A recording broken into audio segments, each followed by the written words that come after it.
Rendre grâce à Dieu aussi de nous avoir mis à la tête d'un peuple si merveilleux que le peuple sénégalais.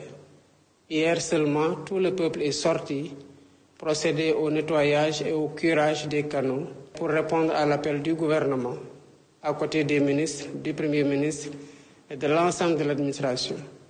C'était justement pour anticiper ça, parce que nous étions informés dès les prévisions d'avant-hivernage que cette année pourrait être une année pluvieuse. Nous savons que quand il pleut, le principal problème, c'est la mobilité en raison des inondations et les dégâts liés aux eaux. Et c'est que la course contre la montre consistait justement à procéder au curage des canaux pour permettre que l'eau qui descendrait et qui est attendue en quantité puisse couler normalement et aller vers les lieux de déversoir.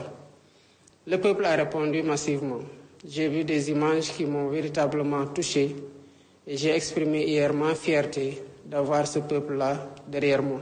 Comme nous l'attendions, les pluies commencent et dès que les pluies commencent aussi, les problèmes liés aux inondations commencent. En 3 mois, évidemment, on ne peut pas réaliser des infrastructures qui empêchent que des inondations puissent en si peu de temps disparaître du pays. Ça, c'est un constat qu'il faut faire.